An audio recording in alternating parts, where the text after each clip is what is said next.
Welcome back to the Holosky podcast. We are your hosts. I'm Steven. And Kyle. It's Monday Holocult. So you know what that means. You've chosen us to hang out with you to talk about some weird stuff. And we appreciate you for choosing us, making us part of your work week, and helping make that thing hopefully better than not.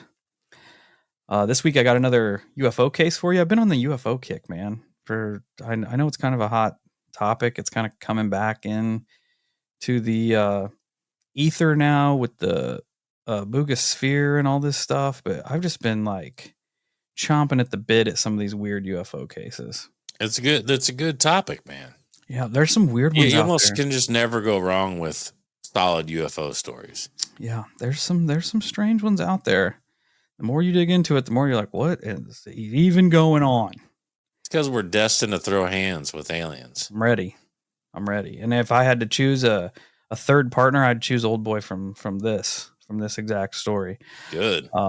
It's probably one of the most well-documented UFO cases that I've come across. Like, there are tons and tons of information, and I will probably be sharing some of that, some police reports and stuff, to the Patreon for the Patreon members. But we got to get through the business. So if you're new here, you're going to want to fast forward a little ways, like about 6 minutes, if you want to get to the crux of the story, because me and Kyle's got stuff to talk about.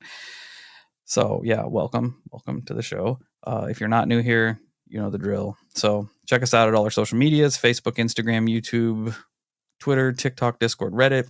Search up the Holosky podcast. You'll find us there. Come and hang out. Be part of the community. Join the cult. It's cool. A lot of people have a good time.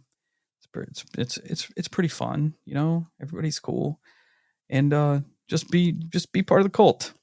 If you have a paranormal experience you'd like for us to feature on a future episode of our listener encounters that drop every other Thursday when we have time to record it, Kyle's got some info for you. We do. And we want you to send over your stories to holoskypodcast@gmail.com. We need your stories, and you need to share your stories. It's what this whole thing is about. Please don't hesitate. Write your story out in as much detail as you can. Send it over to us so the professionals can properly analyze your story. Properly analyze. Yeah. You don't want any of these other busters touching your gold. No. Buster free since 2003. I mean, 2019. Yeah. So if you'd like to support the show, this endeavor that we got going on, plenty of ways you can do it. We got a Patreon for $7 a month. You can get extra episodes that are not made to the public, just for the Patreon sect of the Holocult. You get early drops to all of our episodes. You get them ad-free. You get sweet casket breath jams you get to listen to through your ear holes over there. You get early info on merch drops. Sometimes you get merch coupons, all kinds of good things. I know what you're thinking. Merch? What are you talking about? holoskypodcast.com. We got a store over there. We got shirts, hats, beanies, stickers, all kinds of cool stuff. You can go over there and rep the Holocult to get you some Holo swag. The best thing you can do, share the show word of mouth. It's free. Doesn't take much. We are greatly appreciative of it, and it helps the show grow. So just throw our name in the hat anywhere where people are talking about weird stuff, paranormal stuff, podcasts. Just keep the Holocult growing. You can also go to wherever you listen to podcasts and leave us a 5-star rating and review. And if I find them, I will gladly shout you out. This week's 5-star rating and review comes to us from our friend LJ Skies. LJ says, Holosky is simply but it's cut off because Apple won't let me read the whole title. I'm going to fill in the blank there. The best. Took liberties there, but I'm going to do it. LJ gives us 5 stars and says, having listened to every episode, I can say you guys are one of the best podcasts out there. The conversation is fun and lively. Research is well done and presented clearly. I look forward to every drop. Well, LJ, thanks for the kind words, and we look forward to you tuning in. So we are grateful anytime we get to hear good stuff like that. And kind of get to know that we're having a positive effect on the holocult in people's lives. It's kind of nice. Like I said, man, we ain't no busters. Buster free since 2019. That needs to be a sticker. So I was just thinking the same thing. Maybe that'll be the next batch of free stickers that I hand out with the orders. Buster free since 2019. Love it. Love it. That being said, take a minute to check out our friends in the podcast Sightings.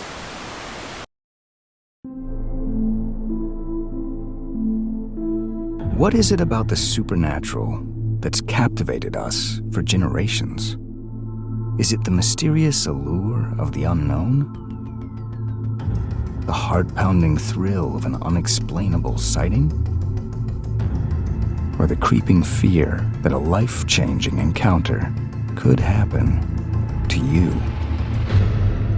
Sightings is the new series that puts you at the center of the world's strangest unexplained events. From Roswell to Amityville to Loch Ness and beyond. Each episode combines a never-before-heard story of an infamous supernatural encounter with mind-bending investigations that will leave you questioning what's real and what's impossible. Enter the unexplained with Sightings, available on Apple Podcasts, Spotify, or wherever you listen to podcasts. All right. For this particular episode, I started looking in to what many people call Canada's most investigated UFO incident, which, I mean, from what I can tell, it probably is. It's probably one of the most famous. It's almost like Canada's Roswell, because the incident was investigated by various Canadian authorities, including the Royal Canadian Mounted Police. Bro, I was just going to make a joke about that. I'm so glad they did. Okay, well, fucking make it. No, I was just going to say, I hope there was a bunch of horses involved. Yeah, it was the Mounties. Those dudes that ride the horses. Can you imagine being a UFO landing on Earth and then they chase you off on horses? I would like to see that. Yeah. It was also investigated by the Royal Canadian Air Force, the Department of Health, the Department of National Defense, and American authorities, including the Aerial Phenomena Research Organization and the United States Air Force. So it's no joke. A lot of people took it very seriously. The whole crux of the incident starts out with a man named Stephen Michalik. Michalik was a Polish military policeman who moved to Winnipeg, Canada shortly after World War II. He was an industrial mechanic at a concrete facility there. In his spare time, he was like a rock hound, like a amateur geologist. He loved to go out into the forest and like look for minerals and fossils and all kinds of stuff. And he would just go out on his weekends, trek around, look for stuff, just hang out, be in nature. It's not a bad way to spend your free time. No, and he was like an amateur prospector, so he had like claims set around the forests, like within so many miles of where he lived there in Winnipeg. Dude, he would always get rich. Yeah, always going out looking for quartz and silver and nickel and stuff. So he was trying to make a little scratch on the side, you know. And you can never go wrong with a good side hustle. Yeah. He'd staked some claims the prior year, and then on a particular long weekend in 1967, he went out to try to find some more. So, during Victoria Day weekend, I'm not sure what Victoria Day is, so our Canadian friends, please let us know. I guess I could Google it, but who's got time for that, really? Yeah. Canadian Stephen Michalik of Winnipeg, mechanic by trade, decided to do some prospecting in Whiteshell Provincial Park. Michalik was an amateur geologist and had been prospecting the area many times. Others had found several quartz veins near Falcon Lake that were associated with silver deposits. Michalik had found himself in a few promising spots as he was out like milling around. So on May 19th, 1967, he traveled from Winnipeg to Falcon Lake, where he spent the night in a motel on the Trans-Canadian Highway. Michalik left his motel at 5:30 in the morning and headed north into the forest of the park. At about 9 a.m., he'd found a nice quartz vein near a small stream. So he was there, focused, just chipping away at the rock. At about 11, he ate lunch and then continued to examine the quartz formation. At about 12:15 p.m., in the most Canadian thing I think I've ever heard, Mikhailik's concentration was disturbed by the honking and cackling of some geese on a nearby lake. I mean, very Canadian, eh? Hey. So he's overlooking at the lake, seeing what's got these geese all in an uproar.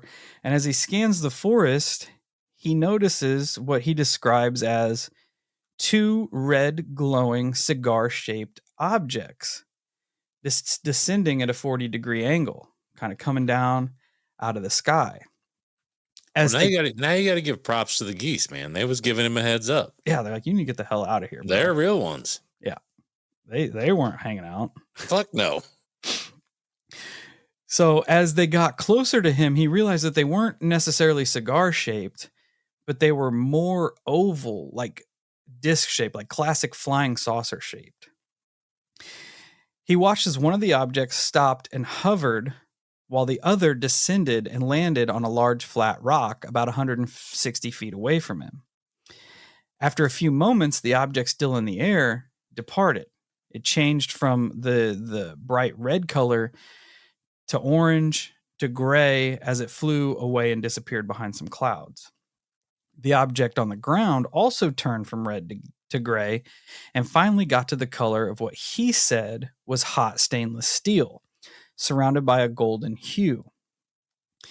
So Mikhailik, being a mechanic and a welder and stuff, when he went out to chip rocks, he wore his old welding goggles and he just flipped the lens up to where he'd have like some eye protection, right? As he's out there chipping rocks and stuff.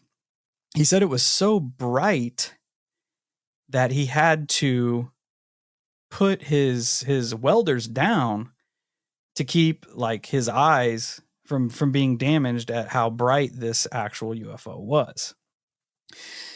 So he's sitting there looking at this thing that's landed on a rock 160 feet away from him, just kind of thinking like, what's going on? He gets out his pad that he keeps with him, that he makes notes about like what rocks he found, where the veins are, how good they are and stuff. And he starts like making notes about whatever this craft is. He says it's making a hissing sound and a whirring noise, and it gave off a weird sulfurous smell. Then as he sat there, he started to draw it. And he sat for 30 minutes watching this thing, drawing, taking notes, which I thought was like, that's pretty hard ass, right? Yeah, and incredibly significant, because you don't hear too many cases where that amount of time is spent observing this thing. You know, because I feel like minus the intent of abduction, these encounter cases are usually rather short. Yeah. And this one's particularly weird because there's no contact with alien entities. There's no biological being seen. There's no alien seen. It's just solely a craft encounter, which I thought was also interesting considering how much attention was brought to it. Because even with like Roswell, you heard that they found bodies and they oh yeah, you know.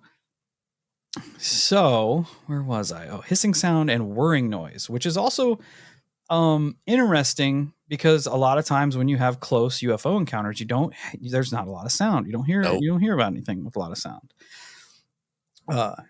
Mikhailik being an OG, like just a good old boy, he immediately started looking for identification marks. Looked for like NASA logo, looked for US military logos, just started like trying to figure out what this thing is. And because it still, to his deathbed, he never bought onto the fact that this was extraterrestrial. I was going to make that suggestion that That's why Homeboy stuck around, because he didn't think it was. He thought it was our shit. Yep, 100%.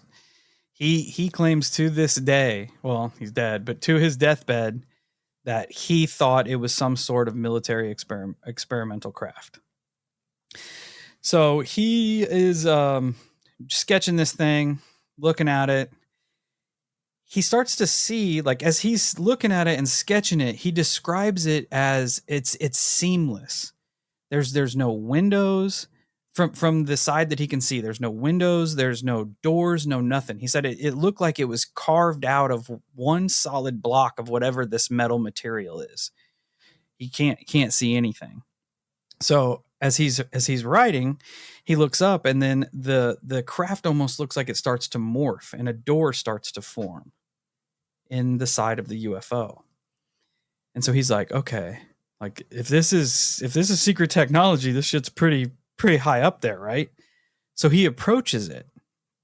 As he goes up to it, the door opens, and there's 3 panels in front of the entrance that open up. And he says as soon as it opens up, he hears human voices inside. 2 of them talking back and forth, but he couldn't make out what they were saying. So I feel like that's pretty notable in this particular UFO incident. Right? Oh, yeah. So Mikhailik, being Mikhailik, he starts to call out to him. He immediately thinks that they're having trouble with their craft. So he calls out to him. He goes, "Hey, Yankee boys, if you guys need any help, I can help you get your craft going, get you off the ground." Who the fuck is this guy? Dude, OG. Dude, this is not an 80-year-old woman on the side of the road with her car overheating. Dude, he's no joke. I think he just thought he was doing his military duty, you know. He's like, if these military boys are down, we're going to get them back up and going. Well, that is pretty gangster. They didn't respond in English. So he went on to say the same thing in Russian, German, Italian, French, Ukrainian, and then English again. This guy's not real. Dude, he, like I said, World War II soldiers were built different. I'm saying. And he still got no response at all. So as he's up there, the door had opened up, and he pokes his head inside to look in. He doesn't see any people, which caught him off guard because he clearly heard people talking. He said all he saw was a maze of lights and panels and beams of lights and all sorts of diagonal patterns and clusters of lights flashing in random sequences, almost like a computer panel, right? All kinds of buttons and shit going on. And as he looked in there, he didn't see anyone, so he pulled his head back out. And as soon as he pulled his head out of the craft, the 3 panels closed back up. And the door morphed back into the surface of the object. So he's like, what in the hell is going on? So he has welding gloves on that he took with him to chip rocks to protect his hands. He touches the surface of the craft, and like welding gloves are pretty well made to handle heat. And he said as soon as he touched it, the gloves on his fingertips started to burn. So whatever it was an insanely high temperature, but not high enough for it to deflect any heat toward him as he had stuck his head in the craft. The actual surface temperature was so high that it started to burn his gloves, which is crazy. Yeah, you would think that if it was that hot, you'd feel it. He'd feel it, you know, with just radiating off of it. Yes. So as he touched it and pulled his hand back, the craft responded to it. It immediately, as soon as he pulled his hand back, it lifted off the ground, turned counterclockwise. And as it moved, he noticed that on the back side, what looked to him like an exhaust vent was there. It was just a series of little holes in the back of this craft.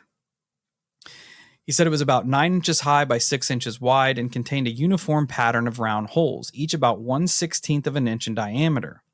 As this thing turned and aimed itself at him, a blast of hot gas shot out from these holes and into his chest, setting his shirt on fire, his undershirt on fire, his hat on fire, and causing him severe pain. He tore off his burning clothes and threw them to the ground. As he focused his attention back on the craft, it had already made its way up into the sky and shot off and disappeared. So we have actual physical evidence that this happened now, because he has his burning shirt, burning hat, burnt gloves, also noticeable burns on his body. Do you think it burnt him on purpose, or it was just a byproduct of them getting out of there? I don't know. The fact that it turned directly to him made me wonder if it was some sort of defense mechanism. Yeah. Because it I would argue that even the structuring of the surface of the craft was a defense mechanism with the heat and stuff. Yeah. Maybe not. Maybe it's just the properties of whatever material, but it does kind of feel defensy. Yeah. Because it also clammed up whenever he started talking to it. Yeah. That's what I was thinking. All signs point to somehow, which is rare in itself, somehow they didn't know he was in the vicinity, get surprised by him, and they're like, oh, shit. Whoops. Yeah, we messed up. Yeah. But it is even weirder that he heard English-speaking people. Yeah, that's what I thought too. Like that is bizarre. It is bizarre. So after the object was gone, Mikhailik started to notice a strong odor of burning electrical insulation, along with a sulfurous smell that he had not noticed earlier. Moss on the ground underneath where this craft was also on fire and burning, which could have been from where he tore his shirt off and threw it on the ground. The spot where the object had landed looked as if it had been swept clean, but piled up in a 15-foot circle was a collection of pine needles, dirt, and leaves, almost like the air from this thing taken off had just blown everything from around where it had landed. As he looked around, he started to get sick. He developed a severe headache, became nauseous, broke out in a cold sweat. His nausea became worse and worse. Soon he started throwing up. So he decided to go back to his little camp he had set up, gather his tools, and try to get back to his hotel. So he started to make his way out of the woods.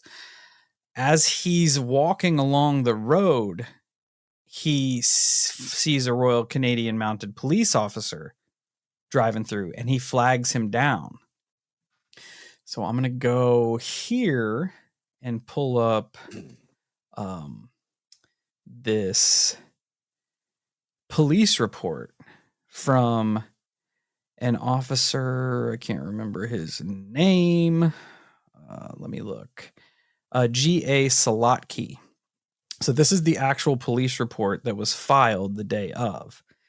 It says, at approximately 3 p.m. on this date, I was patrolling Highway 1.5 mile west of Falcon Beach, Manitoba, when I noticed a man walking on the south shoulder of the highway toward Falcon Beach. He was wearing a gray cap, brown jacket with no shirt, light-colored trousers, and carrying a brown knapsack or briefcase. The subject, upon seeing the police car, began to wave his arms excitedly. I turned around on the highway and drove back to see what he wanted. He shouted to me to stay away from him. I asked him why, and he replied that he'd seen 2 spaceships. He said I might get some sort of skin disease or radiation if I came too close. He seemed very upset. I asked for some identification, and he gave me a document pertaining to prospecting, which showed his name as Stephen Mikhailik of 314 Lindsay Street in Winnipeg, Manitoba. I inquired as to the circumstances surrounding his unusual experience, and Mr. Mikhailik related the following story. He apparently had been prospecting approximately 1 mile west and 2 miles north of Falcon Beach. At about 12 noon, he sighted 2 spaceships. He said they were rotating at a high rate of speed and emitted a red glow. The spaceships landed near him, and he reportedly touched one. The exhaust or some sort of hot substance came off the spaceship, burning his shirt, his chest, and his hat. The spaceship remained a while, how long was not certain, and then flew away. He left the bush to get medical treatment. Mikhailik showed me his cap, the back of which was burnt. I wanted to examine his shirt, however, he would not let me, and kept backing away every time I got close to him. As far as I was able to determine, the back of Mikhailik's head was not burnt. It appeared to me that Mikhailik had taken a black substance, possibly wood ashes, and rubbed it on his chest. At no time during my conversations with Mikhailik would he allow me close enough to him to definitely see whether or not he was injured. I asked him why his hands were not burnt if he had touched the spaceship, and he would not answer me. At my request, he drew a diagram of the spaceship which appeared to be a saucer shape. I could not smell the odor of alcohol on Mikhailik. His general appearance was not dissimilar to that of a person who had overindulged. His eyes were bloodshot. When questioned in detail, could or would not answer coherently. I offered to drive him to Falcon Beach and arrange for someone to treat him, but he declined, saying that he was all right. Approximately 1/2 hour later, he came to the detachment office and asked for me. He would not enter the office, so I spoke to him outside. He wished to know where a doctor would be located. I told him nearest would be in Kenora, Ontario, or Steinbach, Manitoba. He requested strongly that I do not tell anyone what had happened to him, as he didn't want any publicity. Mikhailik said he was going to catch the 8:10 bus back to Winnipeg.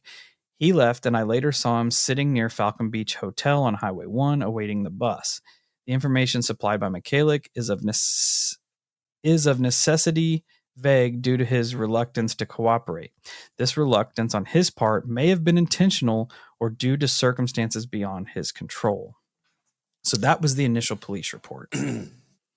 I am going to call bullshit. Knew it. 100% bullshit. The whole thing from both parties. Bullshit, bullshit, bullshit. I think the whole thing is set up. Yeah, So I think the police officer's lying, and dude's lying. What, like, dude's lying about the spaceship? No. Oh. I think he got to, because you said on his deathbed, he is under no circumstance in belief that this is a UFO. Yeah. And yet he tells the cop, I Spaceships. found a spaceship. Yeah.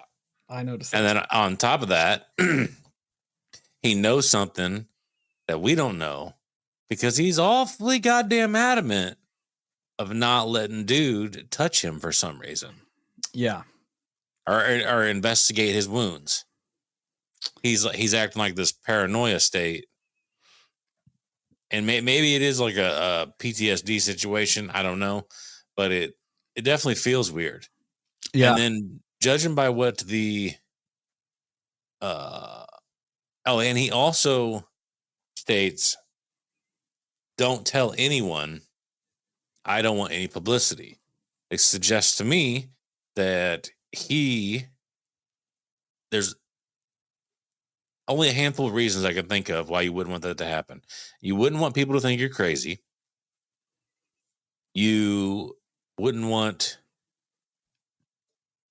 because you said he served. Yep. You wouldn't want the military to think you're crazy. However, it wouldn't really matter if you're out of the military. That's null and void at that point. Or you have some type of insight of what could possibly happen if you did just start blowing the whistle. Yeah. And then remind me again, it slipped my mind. At the end of that police report, what did the officer say? There was something in there that triggered me. Oh, dang it. I closed it. That made me think the officer might be in on some shenanigans too. Let me pull it back up. I can't remember exactly what you said, but there was something that triggered my mind where I'm like, well, this motherfucker makes it sound like he knows a little bit more than he's letting on. Here's the last thing that he said. The information supplied by Michalik is of necessity vague due to his reluctance to cooperate. This reluctance on his part may have been intentional or due to circumstances beyond his control. Right there. What's that mean? Circumstances beyond his control. What is that implication? Because that makes it sound like, to me, the cop is already under the influence that dude is being pressed. Yeah. Unless he was talking about like maybe him being drunk. Maybe. Could that be a circumstance beyond control? Maybe. Because he clearly said, he's like, yeah, he's acting like he was under the influence, but there's no, I couldn't smell him under the influence. Yeah. So maybe that's it. Could be either or. It's very interesting wording, though. Yeah. In his description of the crafts, which I didn't have in that particular little part there, but I did find it.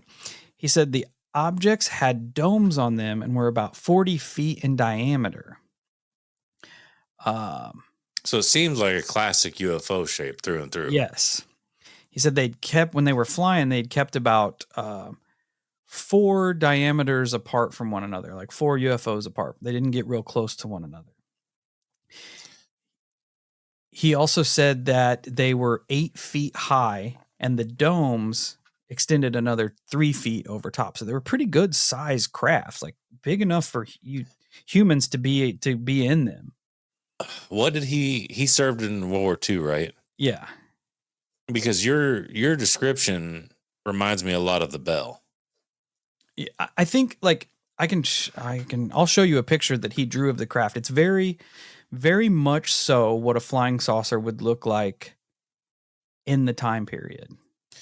But you know what I'm getting at? It reminds me a lot, at least the visual that I'm being painted reminds me a lot of the Nazi UFO. Oh yeah. That they dubbed the Bell. Yeah. I think didn't they call it the Bell? I don't know. Whatever. The time travel. Yeah. There's a name for it. I can't remember the exact name. He also noticed that the craft's walls were about 20-inch thick and were honeycombed, which I thought was interesting too. It sounds very much like military-esque craft. 20-inch thick. It's pretty hefty. Yeah, that's pretty thick. Yeah. So but it's also such a weird observation. Like, I don't know the guy personally, but he has a lot of weird observations. Yeah, I mean, and he had a lot of time. Would recall, the things that you would recall, the 3-panel door, the walls being 20 inches thick. I don't think many people really process that. No, I think you hit the nail on the head though. Whenever you said that he never exactly like bought into the fact that it was alien. Yeah. Right. Like he did say spaceship, but I think he lacked any other term to really describe it to the police officer. You know? Yeah. Because if you can find it on YouTube, there is a Unsolved Mysteries. OG Unsolved Mysteries did an episode on this in season 3, and they have actual interviews with him. Like you can tell, I think he's from Poland. His English isn't very good. Yeah. In his interviews, and I think he was probably just trying to get it across to the police officer the best he could. You think so? I think so. I don't know. I kind of feel like dude knows more than he's letting on. He may. Because it's just a weird thing to use the word spaceship. Yeah. If you don't believe in the possibility of, especially for the time. Yeah. Right? Like, I don't feel like spaceship was used very often back then. Which remind me to touch on that, because I kind of started thinking about the UFO phenomena as a whole and how it evolves with humans. And I went on this weird thought path late last night and tried to like make notes about it and kind of get my thought together. Because the only like even and I could be wrong. I don't remember many talks of UFOs during World War II, minus the Foo Fighter situations, right? But as far as I can remember, Foo Fighters were more described as glowing balls. Yeah, but this is post Roswell. So everything at this time period now is very flying saucer-esque. Gotcha. Okay. That's the big that's Gotcha. like at that time period, whenever you heard UFO, you immediately thought classic UFO. But everybody strongly associated that with alien. Yes. Yes. I think so. If dude doesn't know more than he's letting on, I think here's the confusion. I think his gut tells him this is not from this planet. But what fucks him up are the voices. Yeah. And so his brain rationalizes it as there's no possible way this can be extraterrestrial because I heard a familiar language to me. Voices.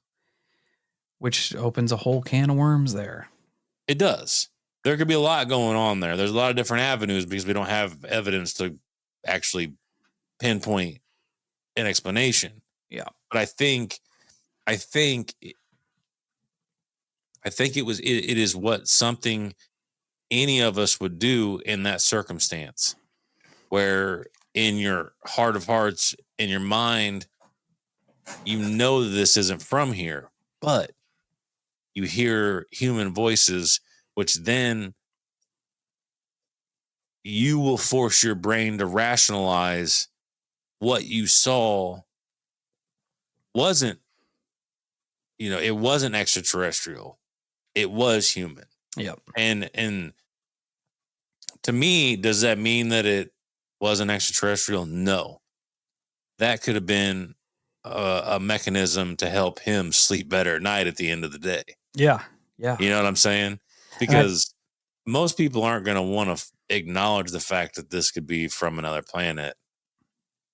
No, and I think you hit the nail on the head, because if I put myself in his shoes and I watch this thing land, right, and I'm sitting there, I'm watching it for 30 minutes, sketch it, like I do my due diligence as like a paranormal investigator. I don't tuck tail and run away.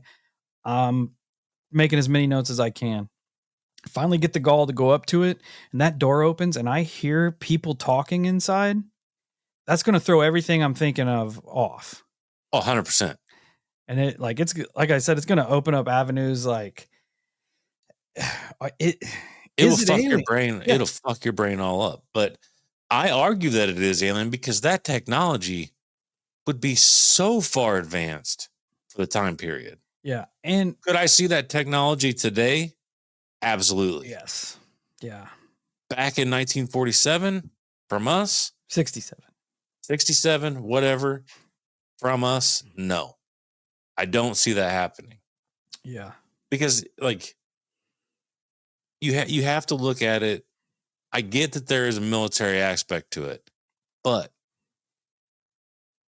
there are so many benefits that a government would have in having that type of technology. I highly doubt that it stays hidden for 2025. Yeah. You know what I'm saying? Because not only does it have a massive military application, but it also has a crazy commercial application where these guys could have made money hand over fucking fist. Not to mention, you want to talk about greed to the fullest extent. You could have fucking millionaires out there trying to colonize planets, mining planets, creating a stronghold in the goddamn galaxy. Yes. Yeah. So, I mean, there are people on the planet that would have every fucking reason to 150% invest in that technology and those materials for a plethora of reasons. Yeah. So to keep that hidden from 67 bare minimum to 2025 doesn't make sense to me. No. And because dude, it. I mean, at some point, a country with that technology is gonna flex it eventually. Yeah. And if you want to go even a step beyond that, maybe it has nothing to do with humans from now. What if they're from the future? Exactly. Still not extraterrestrial. Or it's humans fucking alien, though. Yeah, or humans from another dimension. Like just definitely still alien. Over, which is like the implications of like hearing the human voices, which could also lead back to like what Max Spears was saying. Like all this, 99% of this shit is human military. Yeah, and then you could step back. Dude, it could have been his fucking brain rationalizing shit. Yeah. And to go further, like with the alien apathy and shit, he said that he didn't want the police officer making a stink about it because he didn't want anyone finding his nickel veins. He didn't want a bunch of people up there, searching around looking for UFO pieces because he was afraid some other miner, some other prospect was going to go up there and take the minerals that he found on that spot. No, they're probably going to go looking for UFOs. Yeah. But that was I can tell you right now, 9.9 out of 10 times, I don't know what the fuck a nickel vein looks like. Me either. Nor do I give a shit. Especially when I'm looking UFO if I'm going for a UFO, I'm looking for a UFO. I'm not looking for some crazy mineral deposit.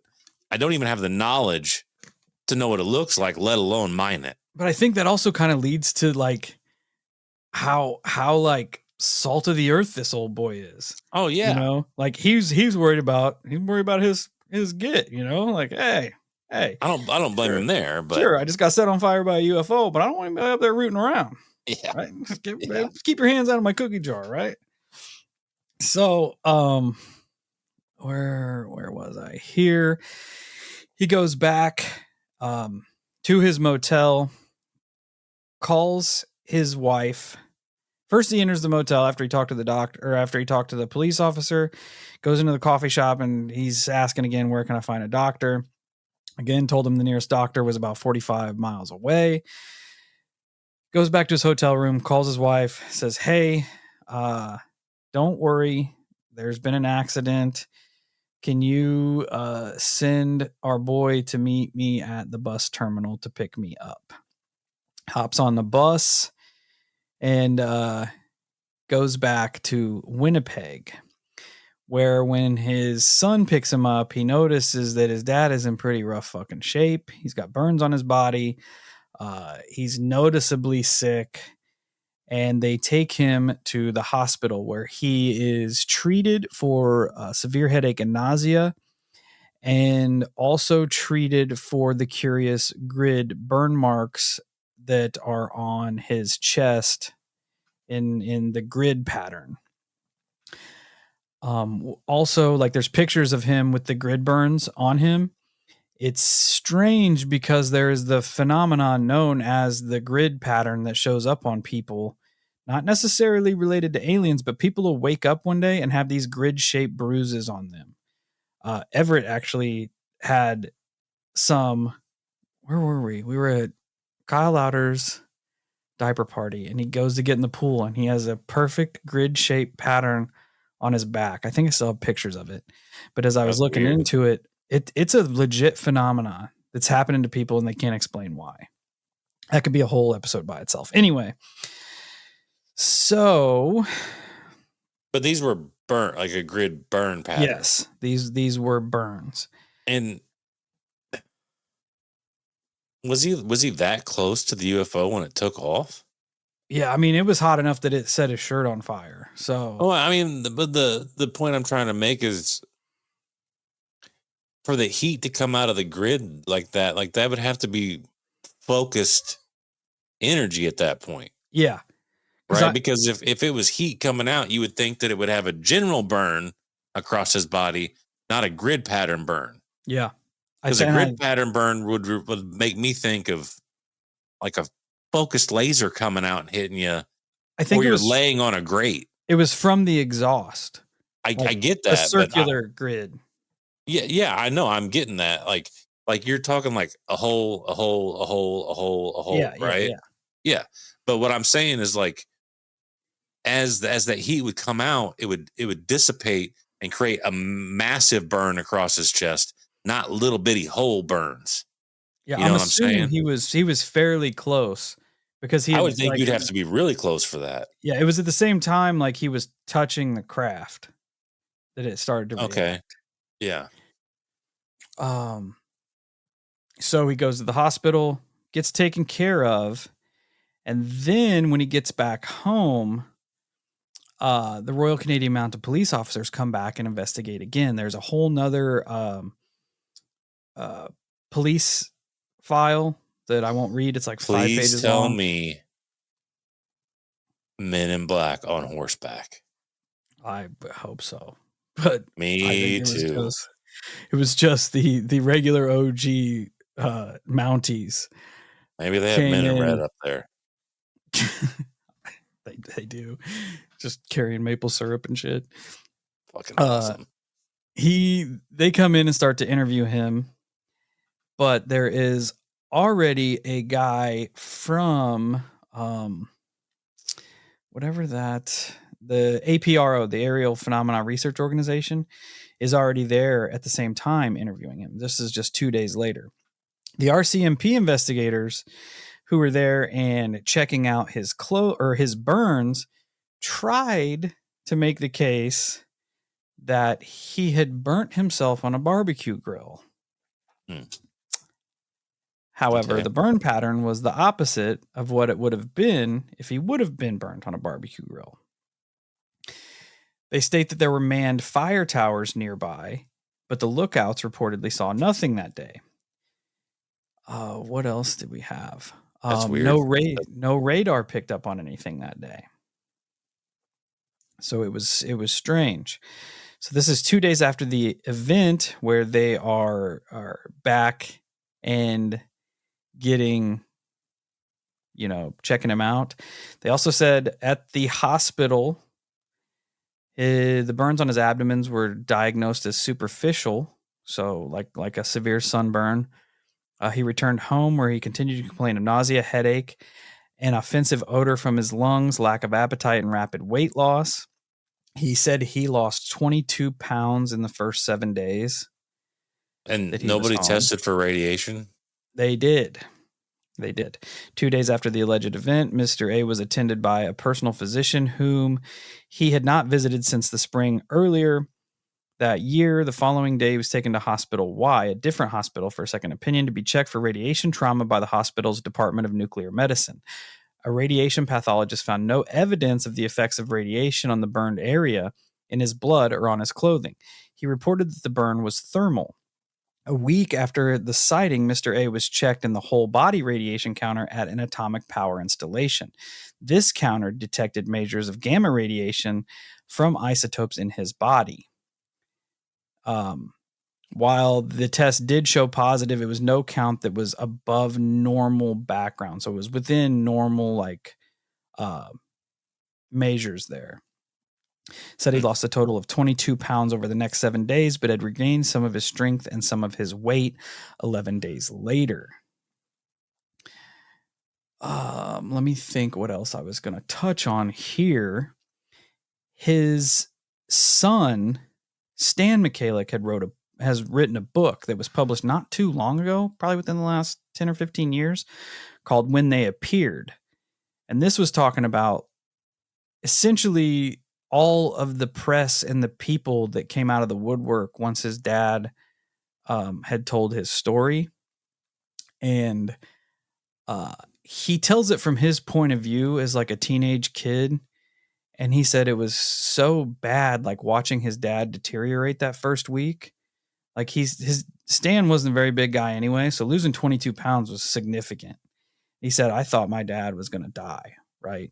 And he said the smell emanating from the room was just like unbearable. It was like sulfur and just gross. And I guess it was coming either from Stan's body or from inside Stan or not Stan, but Steven. And because Steven said whatever had happened to him had completely fucked up his taste and his smell. So whatever was happening has happened from the inside out, because he kept talking about like when he breathed out how bad it would smell.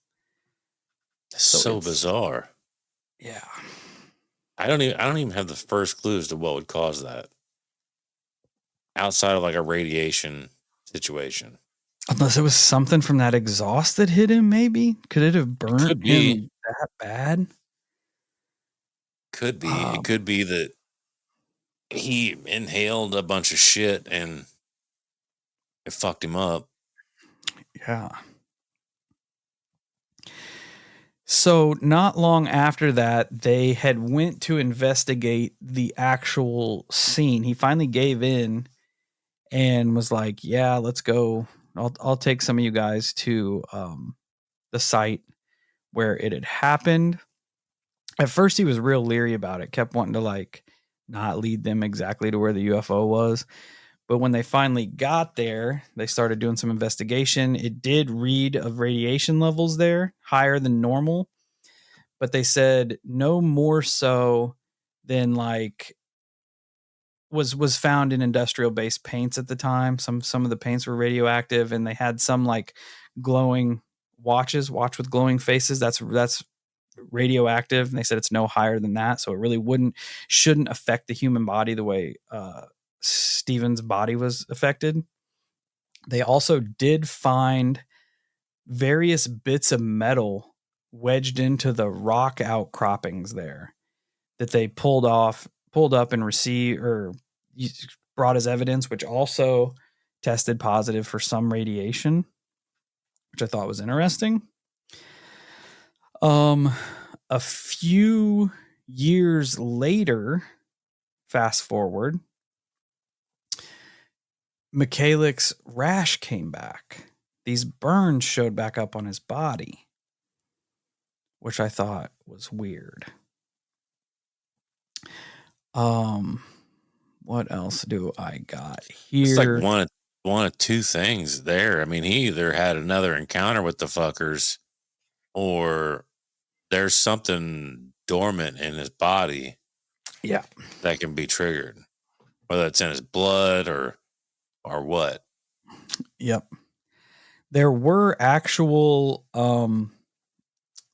accounts of people seeing crafts that day, which a lot of the police reports and stuff just stuck to the fire watch towers. The fire watch towers didn't see anything. There were nothing on radar, but there were kids fishing on a nearby lake that said they saw two crafts at the same time, which I found interesting.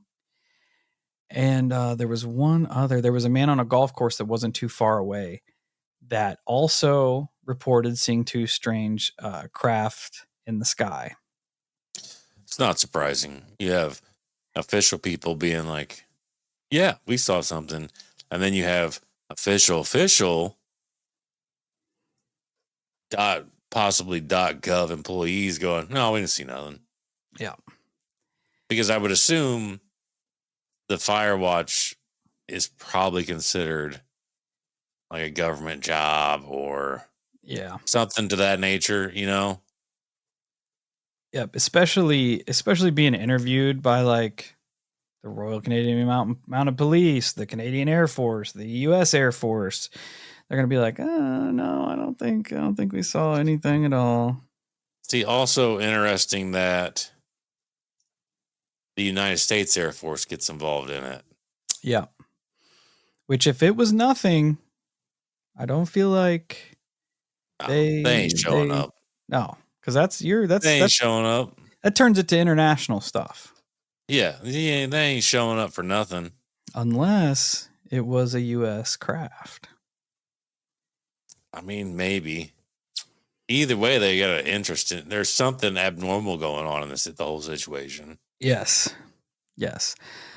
Claimed visit to the site by Mikhailik and another associate a year after the alleged sighting. at which time they discovered massive pieces of radioactive material in a fissure of the rock within the landing circle. This material reportedly consists of 2 W-shaped metal bars, each 4.5 inches long, and several similar pieces of irregular shapes. These items were said to have been found about 2 inches in below a layer of lichen in the rock fissures.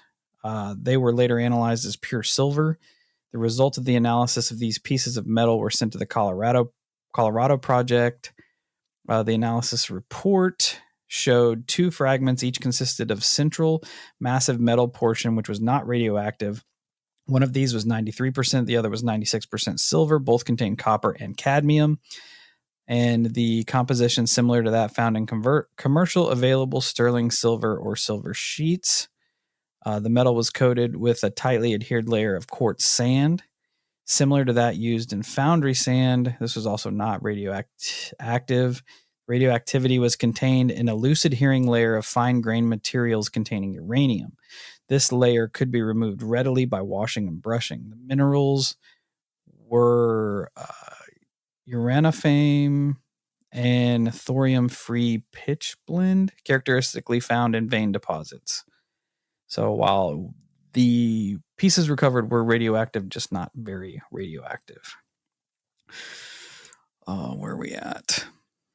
Almost time. So in his son Stan's book, he talks a lot about how much his life and his dad's life was flipped upside down once everybody started investigating it, and the public came in and started showing up at their house every day. And he said to his deathbed, Stephen wished he would not have said anything. He wished he wouldn't have said anything to the cop. Wished he wouldn't have said anything to anyone, because he said, being a military policeman, he was very set on like being honest and being forward, like putting the facts of what he saw out. So when he was asked by another officer, he didn't want to lie, so he told it. But he said if he could change anything, he wouldn't say anything to anybody, because it made their lives so bad, because they were constantly ridiculed. He goes on to say, like, my dad didn't make any money off of it. You know, once he got better, he went back to the concrete plant, worked. And he said again to his deathbed, he still believed that it wasn't extraterrestrial in nature. He still fully believed that it was some sort of experimental military craft. I think that's just what he tells himself. I do too. Personally. I think he's trying to stay grounded. Yeah, like just trying to. I think it's twofold. I think that's what he tells himself, and he won't even acknowledge the other possibility because he didn't want to, push forward more attention that he didn't want to begin with. Yeah. But as I'd said earlier, this made me think about the UFO phenomena as a whole, like how it changes and morphs over time with human intelligence and human consciousness. Because if you look at like weird encounters from, say, like the Incans and the Mayans, how they depicted them, it was always as like a star or a sun. It was something that they could understand in their terms, right? Yeah. And then you look at like early Christianity sightings. Again, a lot to do with stars and stuff, but a lot of it had to do with it being religious in nature. A lot of times they would see the Virgin Mary, or they would see Jesus, or like you had the star that led the 3 wise men to Jesus. Like all of this stuff was very much per the time period, which I think is interesting. Then you get to like these particular cases post Roswell. Every UFO case essentially is all flying saucer. It's all disc shape. It's all flying saucer. Like when he looked in there, the way he described it was very much how you would see a flying saucer in a 1950 sci-fi movie. The door opens and it's panels and it's computers and shit, which I think is weird that it matches up with the timeline, because now nobody's seeing fucking flying saucers anymore. People are seeing orbs. People are seeing drones. People are seeing the jellyfish thing. Like it's so weird that it evolved. And the cigar shape was a big one for a while. Yes. Oh, and that's another point. Like in the early 1800s, in the 1880s to 1900s, nobody saw a fucking flying saucer. All they saw were airships, like essentially floating balloons, which was the only thing, because airplanes hadn't been created by then. It was the only thing that they could like conjure up. Like what could possibly be in the sky? Oh, it has to be a balloon. It's weird that the phenomena evolves with the time period and the the people of that time period's ability to put it into context that they can understand. And like part of me is like, okay, so is the phenomena evolving with the people? And I think that's horseshit. I think the phenomenon's so far advanced that it's like manipulating the way that we understand it, the way that we interact with it. No, I think it comes right out of the Law of One. Because in the Law of One, the extraterrestrial there tries to make contact with the human race several times. And if I remember correctly, it chooses a form that is most acceptable. So what if it's not about evolving with the people? What if it's about, like you said, the balloon is what they knew at the time. Yeah. So for them, that it's the easiest to rationalize. Oh, this is familiar. Okay, this isn't so bad. You know what I'm saying? Like maybe it has to do with the familiarity and comfort. Like if they are, like a screen memory. Now, could that be nefarious in nature? Absolutely. It could also be, benevolent in the regards of maybe they're just trying to make contact. Maybe they're seeing if we're ready for contact. Which also leads credence to why it had such a religious context. Because if you look back at like the 1400s in Christianity, like most people of religion were for lack of a better term, they were smart. So they knew how to write, they knew how to read. So what better way to get this documented than to show itself as something with a religious context? Because those people are immediately going to write it down. They're immediately going to paint it. They're immediately going to draw it, So I thought that is very, very focused and like what's the word I'm looking for? Like they very much meant to do that, which I find is crazy. Yeah, I think you kind of have it right. I think it's just it's just them appearing as something that can be perceived to the classification of people that are there. Because I also think, like you were saying about the star, way back in the day, what the fuck are people going to describe that's bright in the sky outside a star? Exactly. Fuck all. There's nothing. So and like you said, the extraterrestrial intelligence should be so far superior that they would already know this. Yep. And I feel like it's very crazy. It has terrifying connotations to it, because it would suggest that either they're instantly that smart to our culture and our consciousness and our way of thinking and our knowledge, or the assholes have been watching us for a long time and monitoring progress. Yep. I think it's very much a case-by-case consciousness scenario, because I will forever refer back to the Our Lady of Fatima mass sighting. Yeah. Because you had thousands and thousands of people there during this sighting. Some people saw the Virgin Mary. Now, keep in mind, everybody's looking at the exact same fucking spot in the sky. Some people saw the Virgin Mary. Some people saw a second sun. Some people saw a fucking UFO. Some people didn't see shit. How does that happen? Unless it's case by case manipulating humans. Yeah, which is kind of like in the Rendlesham Forest encounter, where there are people that believe that particular UFO encounter manipulated reality. It was real, but it wasn't real. Isn't that because it had that much power that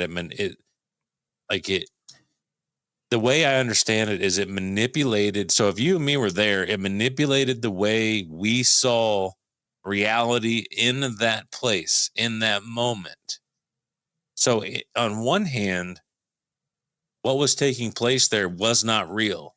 However, it was real because it manipulated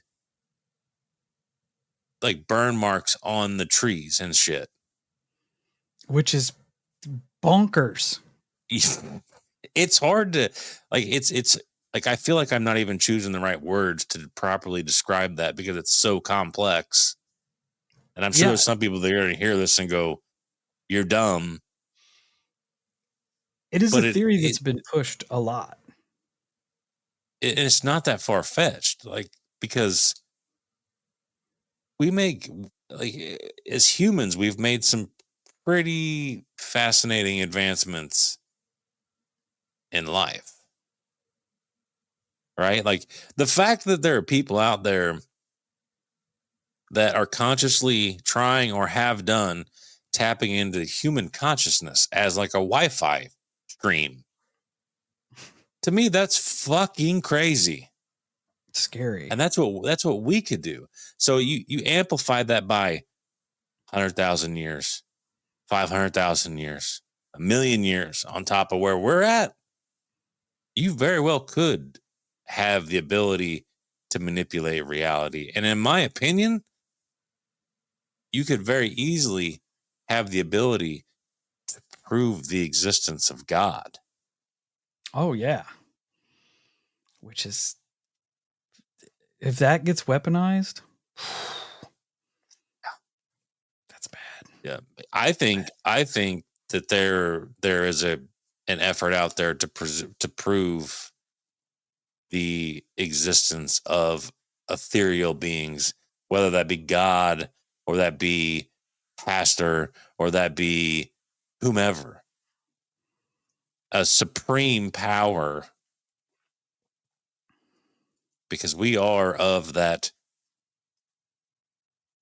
subspecies of existence that craves power. Yeah. We like, and if we could come into contact with a fucking supreme being, we're special. Holy shit. I wouldn't even go that far. I think there would be people that would just try to manipulate it or control it to a degree, benefit from it, which in fact we have throughout time because of people doing rituals and shit like that. But it goes off into a much broader subject at this point. But I think it's out there, man. I truly do. And I don't understand why anyone would see it any other way. Dude, and like the reality manipulation, like that's worse than conscious manipulation. I feel like, our conscience manipulation. Oh yeah. Because there was a case in Carla Turner's book that I'd referenced before, where a guy is at his house and he's got two gals staying over, and they're in the upstairs bedroom. He's downstairs, and he gets woken up by one of the women yelling. And as he wakes up, he can clearly hear like a helicopter in the background. And he sees the lights coming through his windows and shit. And he's like, what in the fuck is going on? But as he makes it up into the room, one of the women are cowering over in the bed, and the other one is laying on the bed, and she's being levitated up out of the bed.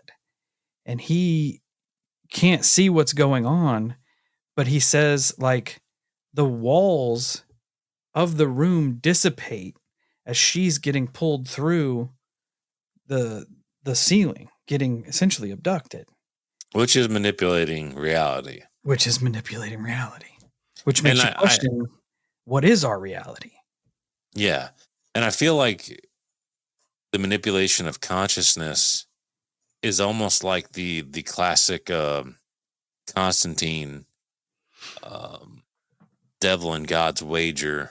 I feel like the manipulation of consciousness is more of suggestion. Like it's like a heavy persuasion. The manipulation of consciousness, like they're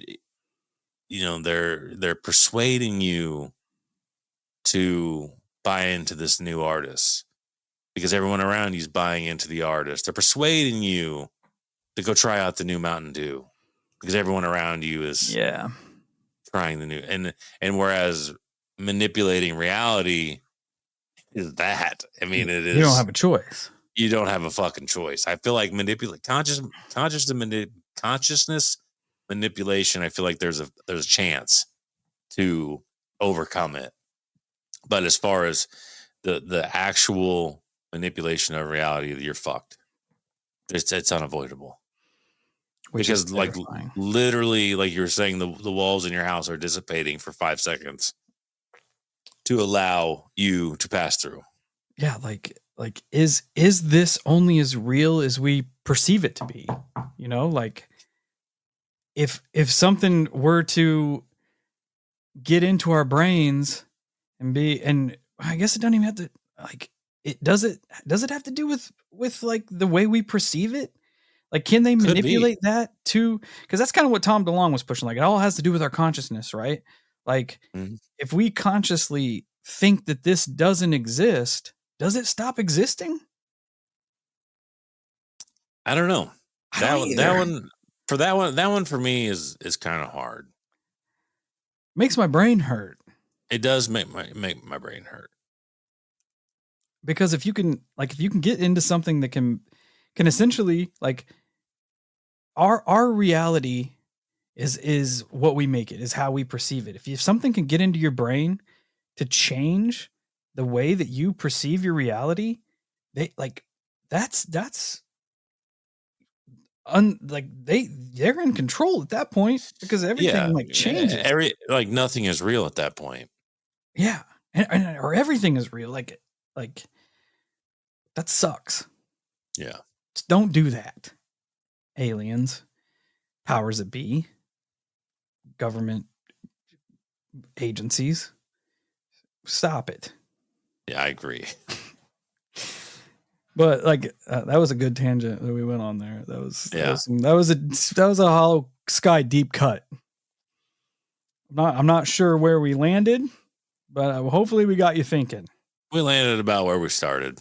Yeah, not knowing shit. Exactly. So,